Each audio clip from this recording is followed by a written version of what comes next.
Hello friends, I am Dr. Vibhor Borkar, pediatric gastroenterologist, hepatologist and liver transplant physician practicing in Mumbai and Western India. आज हम बात करने वाले हैं GSD यानी ग्लाइकोजन स्टोरेज डिसीज की ट्रीटमेंट कैसे करते हैं। इसके पहले के वीडियो में हमने ग्लाइकोजन स्टोरेज डिसीज क्या है, कैसे होता है, इसका जेनेटिक बेसिस क्या है, सिम्टम्स और डायग्नोसिस कैसे करते हैं, इस पे हमने डिटेल में बात की है। तो इस वीडियो में इसके ट्रीटमेंट में बात करेंगे। ग्लाइकोजन स्टोरेज डिसीज में हमने देखा है कि मेन प्रॉब्लम है कि बॉडी को ग्लूकोज नहीं मिल रहा है क्योंकि ग्लाइकोजन रिलीज होने में प्रॉब्लम है। तो ये इसका अगर बेसिस है तो हमें ट्रीटमेंट भी इसी हिसाब से करनी है। तो मेन ट्रीटमेंट है कि जब बॉडी को ग्लूकोज की जरूरत होती है और ग्लूकोज नहीं मिल रहा है तब ग्लूकोज प्रोवाइड करें। ये बहुत एक सिंपल सा कंसेप्ट है जब हम ग्लाइकोजन स्टोरेज डिसीज की ट्रीटमेंट करते हैं।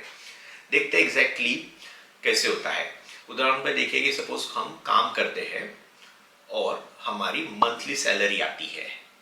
ये सैलरी हमारे बैंक में डिपॉजिट होती है।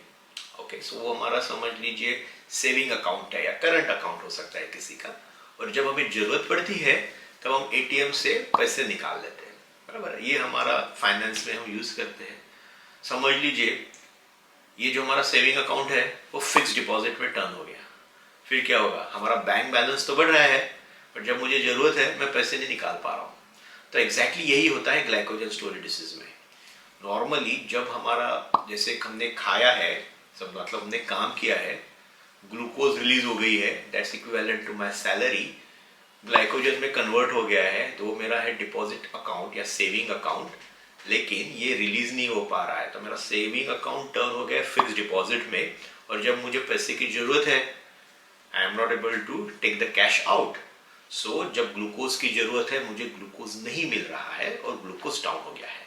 तो हमें इस प्रॉब्लम को सॉर्ट आउट करना है। तो इसको कैसे सॉर्ट आउट करते हैं, हमें इस प्रकार का खाना खिलाना है जिसमें तुरंत ग्लूकोज ना बढ़े। तो जो खाना है वो स्लोली ग्लूकोज रिलीज करेगा, उससे ये प्रॉब्लम सॉर्ट आउट होती है। तो सब इसमें जो मोस्ट कॉमनली यूज तरीका है खाने का वो है मक्के का पाउडर यानी कॉर्न फ्लोर या इसको कॉर्न स्टार्च बोल सकते हैं। तो अगर वैसे हमें मक्के की पाउडर खानी है तो इंटेस्टाइन जब हम खाते हैं वो पेट में जाएगी, वहां से इंटेस्टाइन में जाएगी। जो भी इंटेस्टाइन के डाइजेस्टिव एंजाइम है उसको स्लोली डाइजेस्ट करेंगे। नॉर्मली एज ए ह्यूमन हमारा खाना जो होता है हम हीट करते हैं, हीट करके उसको ऑलरेडी थोड़ा सा उसके सारे बहुत जो केमिकल बॉन्ड्स होते हैं वो उनको तोड़ देते हैं और तब हमें ये इजीली डाइजेस्ट हो जाता है। लेकिन अगर हम कुछ कच्चा खाते हैं तो डाइजेस्ट नहीं होता है। इसलिए हम ये मक्के की पाउडर देते हैं जो काफ़ी स्लोली इंटेस्टाइन में रह के 2, 3 या 4 घंटे तक स्लोली डाइजेस्ट होके ग्लूकोज रिलीज करती है। तो जो काम लीवर का है ग्लूकोज रिलीज करने का वो मैंने इंटेस्टाइन को दे दिया कि आप अगले 3 या 4 घंटे तक कॉर्न स्टार्च पे प्रोसेस कीजिए और ग्लूकोज रिलीज कीजिए। ये सिंपल कंसेप्ट को हम ट्रीटमेंट में यूज करते हैं।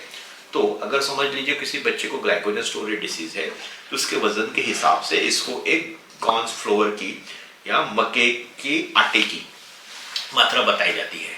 समझ लीजिए बच्चा दिन में है और वो हर 2 घंटे में या 3 घंटे में खा रहा है तो उसको कंटिन्यूस ग्लूकोज मिलते रहेगा। तो इस टाइम पे आपको ये कॉर्न फ्लोर देने की जरूरत नहीं है। लेकिन अगर आपको ऐसे लगता है कि बच्चे के खाने में 4 घंटे तक का अगर फर्क पड़ रहा है तो आपने ऐसे में कॉर्न फ्लोर दे देना है। तो ये कब आता है, जब बच्चे स्कूल जाते हैं तब आपको ये, जब बच्चे सोते हैं तो एटलीस्ट काफी घंटे तक सोएंगे तो नाइट टाइम में कॉर्न फ्लोर देना बहुत जरूरी है। और ये बहुत इंपॉर्टेंट चीज है और वो जनरली मिस होती है। तो जनरली नाइट टाइम फीडिंग एक कॉर्नर स्टोन है क्योंकि दिन में तो बच्चे जगह है वो खाते रहते हैं, जैसे इनकी शुगर कम होती है उनको भूख का एहसास होता है। लेकिन नाइट में जब बच्चा सो जाता है तो ये हाइपोग्लाइसेमिया चला जाता है। आप देखते हैं कि कोई भी बच्चा 10 से घंटे तो भी सोते हैं तो 10 आवर्स के लिए अगर उसको ग्लूकोज एडिक्वेट मात्रा में नहीं मिलती है तो इनकी बॉडी स्टार्व करती है। उसकी वजह से जो भले ही आप दिन में पूरे अच्छे तरीके से ट्रीटमेंट कर रहे हो, अगर आपने नाइट में ट्रीटमेंट नहीं किया तो दिन में आपने जो गेन किया है वो सारा आप नाइट में लॉस भी कर रहे हो। फिर भी वैसा ही होगा कि हाइपोग्लाइसेमिया होगा, बच्चे की brain growth and body growth जो होनी चाहिए होती वो नहीं होगी, लीवर बढ़ता रहेगा, लीवर डैमेज चलता रहेगा। तो ऐसे बच्चों को हर 4 घंटे में यानी सोने के पहले, सोने के बाद 4 घंटे में और सोने के बाद उठने के बाद तुरंत एटलीस्ट ये 3 टाइम्स तो भी आपने कॉर्न फ्लोर देना है। दूसरा इंपॉर्टेंट चीज है ये अनकुक्ड कॉर्न फ्लोर होना चाहिए। अनकुक यानी इसको अपने गर्म नहीं करना है, इसको ना ही अपने गर्म पानी में बनाना है, ठीक है। तो ये बहुत इंपॉर्टेंट है, नहीं तो इसकी डाइजेशन की प्रोसेस शुरू हो जाती है और जो हम प्लान कर रहे हैं कि 3 से 4 घंटा ग्लूकोज इससे मिले वो आपको नहीं मिलेगी। तो मोस्टली ये नेचुरल सोर्स है।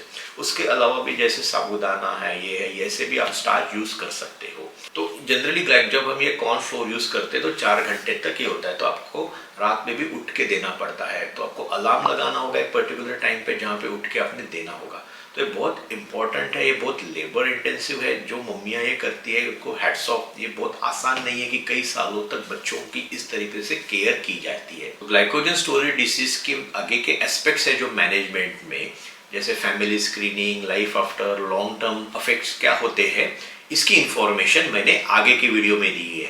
Please don't forget to like my video, forward and subscribe my channel. Thank you.